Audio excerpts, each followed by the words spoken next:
Hey there everybody and welcome. My name is Rick Utzer here with AirgunWeb, where we tell you the facts, not fluff. And it is an absolutely gorgeous day here in West Texas. I've got the Umarex 30 SL. This is the Gauntlet 2 side lever. Now, I've shot the 30 cal Gauntlet 2. I've actually got the G2 and 25 and 22, which I've actually have never really gotten around to do much with. And then they came out with the daggum side lever. And not only do they have the side lever in 30, yeah, they also released it in 22 and 25. So maybe I'm gonna have to talk to Umarex about those two. Today we're gonna take a look at the 30 cal. That's what I got. We're gonna take a look at it. I'm gonna say thank you to Umarex for sending this out. Let's get started.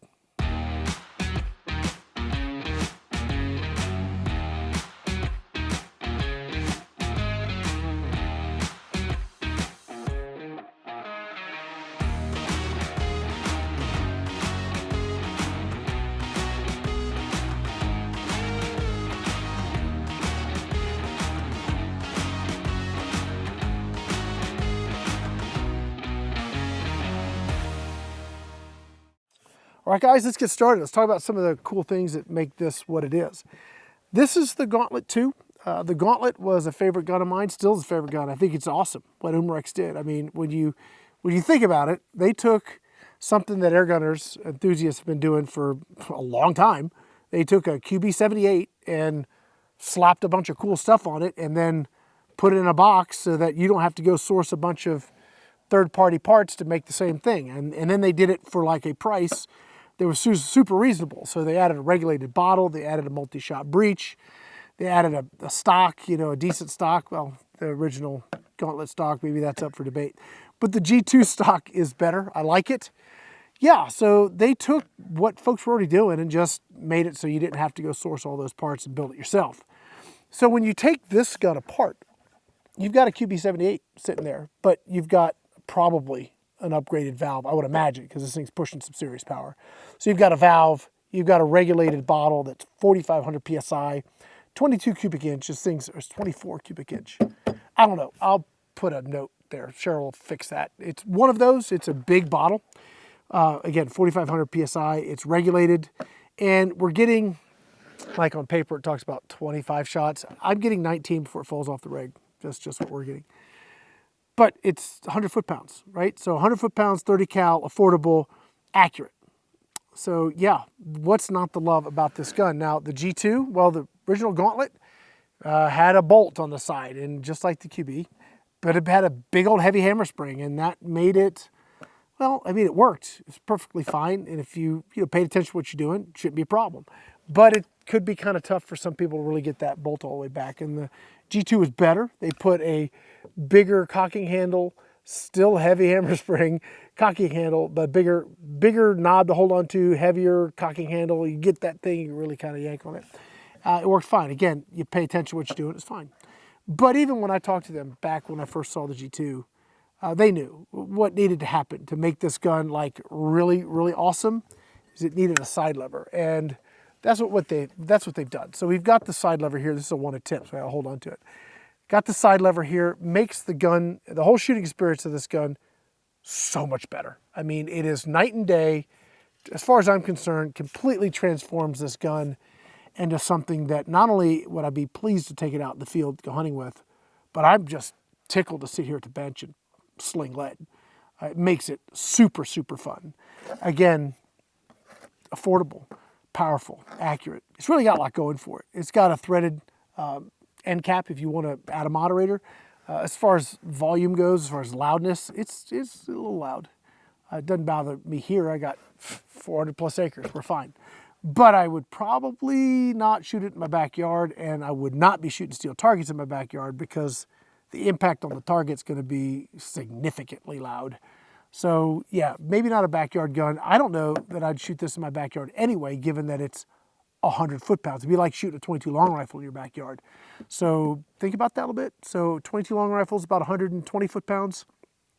This will do well over 100, like consistently. And if you're running slugs, yeah, I mean, you're right there, guys. I mean, it's right there. So think about that. Safety-wise, be smart. This is really more of a range gun, a field gun, hunting gun, that kind of thing. I probably wouldn't shoot this in my backyard unless I had like my backyard or a similar backyard where you could have a proper backstop and neighbors don't care and so forth. But you can make it quieter if you want. It does have a threaded end cap if you want to use it. So let's see, anything else we want to talk about before we just get to some slinging lead? Trigger. Trigger on this is set up to be very, very safe. Can we say that? Does that work? The sear engagement is forever. If you have ever worked on a Gauntlet or a 78 or any of those guns, you've got this cam and the sear's like this, and as the sear rotates down, the cam frees. Well, it's full engagement. So you can adjust that out. You can take this front part off, drop it out of the stock, right? It's tough to take the stock off without removing the bottle. You really don't want to do that, okay? So, but you can work on it, just kind of move the stock out of the way. There's a little plate, pop the plate off, and you can see the sear. The sear's right here. As you pull the trigger, that's what gives you a release. It's full-on engagement. So if you know what you're doing and you don't mind, taking full responsibility for that, I got to say it, because you can over-adjust this and put it in an unsafe condition. And that's probably why they have it set the way they do.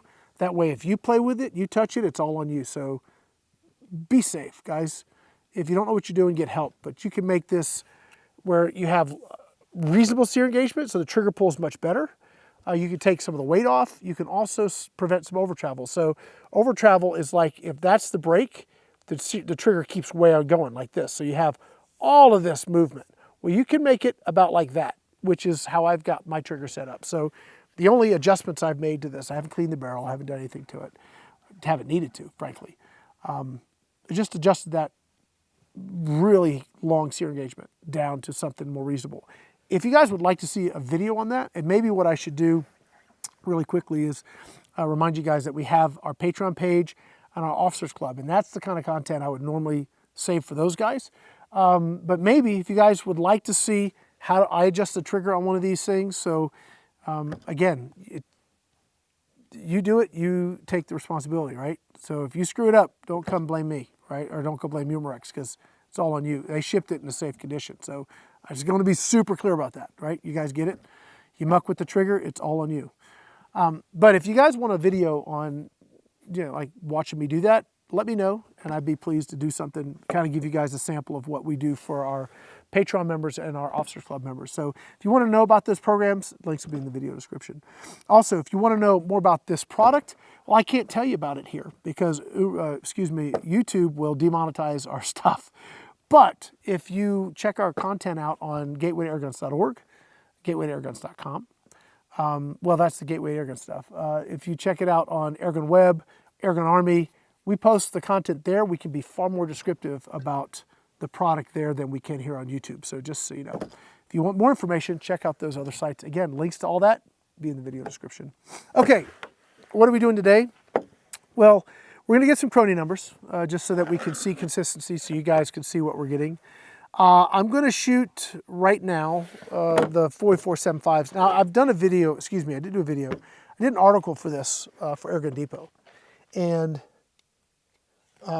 bottom line is the gun is amazing for the money. I mean, really, really good. Is it going to win bench press competition? No, it's not built for that. It's not what it's designed for. It's designed to be a powerful hunting rifle. And it's 1,000 foot per second lead slinging son of a gun is what it is. So with that said, we're going to shoot 50, 75, and 100 yards today. I did a little tweaking this morning before setting this up, just because when I shot this for the article, we had high wind. So today is super nice. So I had to adjust the scope a little bit. May have to do still a little more tweaking, we'll see. A little breeze, but nothing like it was like close to 20 miles an hour. What we want to do is go to our profiles and select our profile here. So what I'm running is the FX chronograph. Now, this thing has been a lifesaver. Let's see if I can find it. I had it, maybe I had it on my search gauntlet, G2. Okay, let's do a new profile. Must have been on a different, I must have had it on my other phone. Okay, so we're doing UX, U-shots, none. Okay. So what are we doing? We're going to shoot, like I said, 50 yards, 75 yards, 100 yards, just to get an idea of what we can do with this. And I've got to reach out to JSB because I'm just about out of ammo. Like, I maybe have one more tin of 30s and then I'm out. So Joe, when you're watching this, and I'm talking about how awesome your JSB pellets are, please, send me some love, man. On another subject though, I did get some other pellets. Sorry, Joe. I know it's too soon. I know. I do have the new brimstone ammo from Umarex. In our next video, what I want to do is actually run the JSBs, the JTS, and the brimstones at 50 and see for accuracy. Like today, we're shooting for like hunting accuracy, distance, velocity, that kind of stuff. But I want to shoot. I want to shoot for like pure accuracy at 50. That'll be the next video, and we're going to try those 4 different pellets. We'll see how they do. All right, I've got my camera down there at 50 yards, and for a scope today, I'm running the Sidewinder 6-24, first focal plane. Absolutely gorgeous scope. The rest I've got is a Hawk rest. It depends on the shape of the gun, whether or not I use this. I really like it because it just lets me stay connected to the gun, but stabilizes it, I think, well for me. So we're not shooting for accuracy today, guys. I mean, we're going to get an idea of what kind of pattern we'll get, but the target will be moving, right? So I don't want to wait 4 minutes for the thing to stop swinging in between shots. So let's have some fun. Let's see what we're doing. I'm aiming dead center here off a full fill. Here we go. 1,021. Okay, that's 1,021. And that is 103 foot-pounds.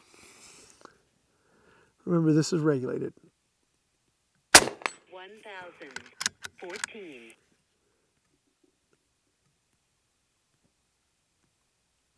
1,018. 1,016.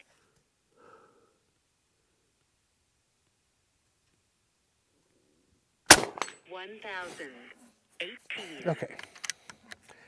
Yeah, that'll work. Now we're just doing 5 shots here on each target. One, because I'm low on pellets and I don't want to have to go refill this because, again, I'm getting about 19 shots before it falls off the reg. So if we wanted to do full mag groups, we can maybe do that once I get some more pellets in, but I will wait for now. Let's go to 75 yards. So I'm going to take a minute here, put the safety on. I don't like the safety, but it's on. I'm going to go and move that camera. I got to move that camera to 75 yards. And gosh, I probably will not have this pointing at me while I am downrange. There we go. We'll do like this, right? So I'll go move that camera and then we'll do 75 and then we'll do 100 and then we'll wrap this up. Be right back. All right. We're loaded. Let's see. We need to come up. So we were dead on at 50. And I'm thinking we're going to be about,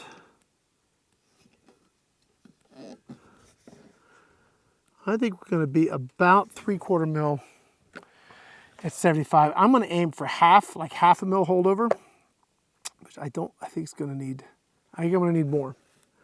I'm going to split the difference. I'm going to do, I'm going to do 3/4. I'm going to do 3/4 mil holdover, dead center at 75. And let's see what we get here.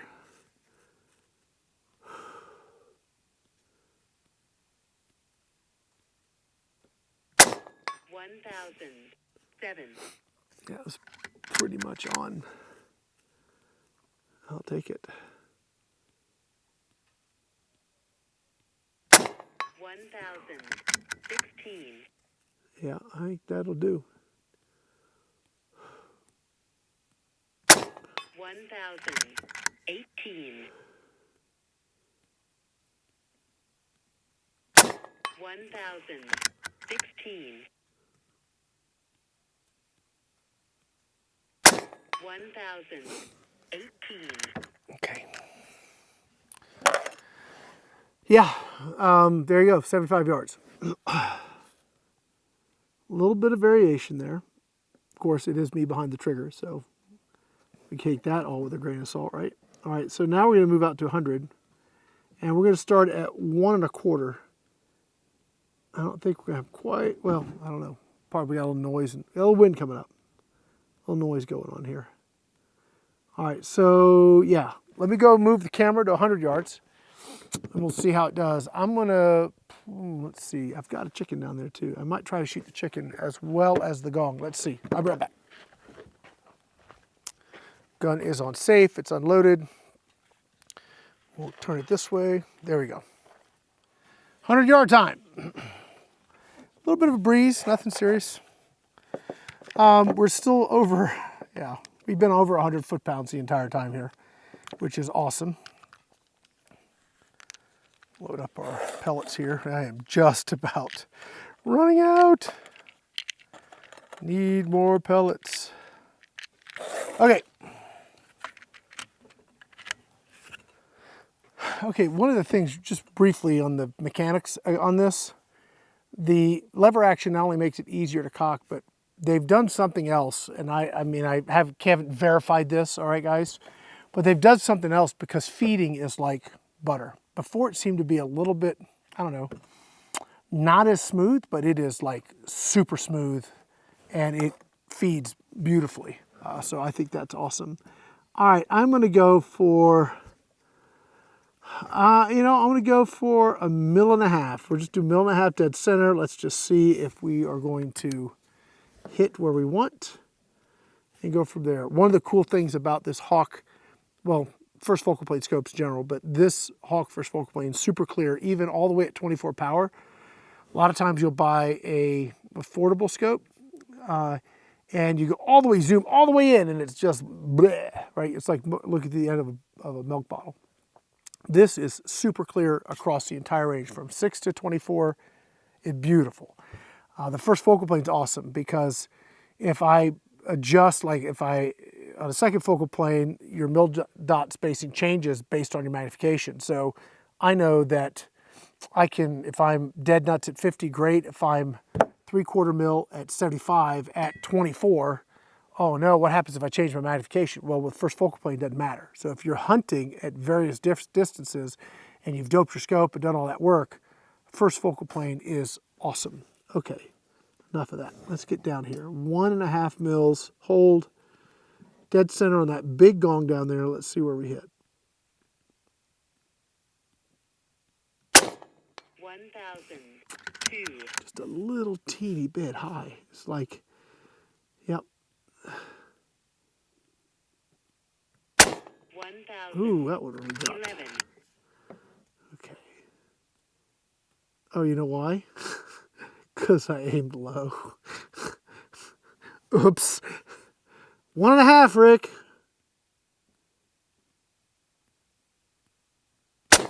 1,011. That second shot was a mulligan. That was an oopsie. 1,011. 1,018. There you go. 1,021. There's 5 shots. Pretty much center. I'm loving it. So we're at shot 16. I could take a couple more shots on the chicken just to give us a little bit more challenge. Let's see what we can do here. And we are, let's just look at our stats, right? So extreme spread of 19, affordable, 30 cal, hunting, son of a gun. I love this gun. All right. Let's see here. Yeah, let's take a couple shots in the chicken. It is really shooting well. I mean, that is, other than the one that I completely shanked. So that's 1.5. It's hitting right at 1.5. So let's see. Let's see if this translates on the chicken. Here we go. 1,016.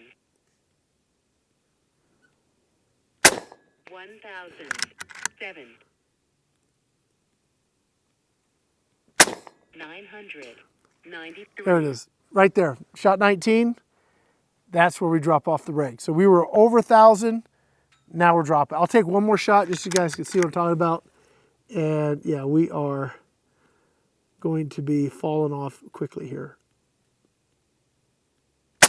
984. Yeah, and I missed. So it will stop, right? So stay on the reg. But that lets you guys see what I was talking about. I get about 19 shots on the reg, and after that, we start getting funky. But yeah, pretty stinking cool, guys. Now, I did notice that they put like a hammer spring adjuster back here. Kind of, I don't remember that being on the other ones, but I haven't looked recently. And maybe that mine turned up a little bit. So maybe it's regulated. I don't know how that works so much, but turn the hammer spring down a little bit, you probably come off your power, but you may get those extra shots. So I don't know. For me, I would be very happy with 2 mags at like hardly any spread at over 100 foot-pounds with 100 yard accuracy for, yeah, a very affordable price all day. Guys, that's gonna be it. This is just a really cool air gun. Makes me really want to get the 22 and 25 side lever now. Yeah, Umarex has done a tremendous job with this rifle. Hopefully that video has been useful, guys. If you like what we're doing, please subscribe to the channel. You know, put your comments down below. Let us know what you think. I'll try and, you know, answer what I can. Yeah, but I usually read pretty much everything, but I don't always respond just because I don't always have the time. So let us know. If you like it, again, if you like the channel, please like, subscribe, and hit the notification bell because we push out a lot of content. And I hope you guys have enjoyed this video. That's going to be it for now. My name's Rick here with AirgunWeb, where we tell you the facts, not fluff. Thanks for watching.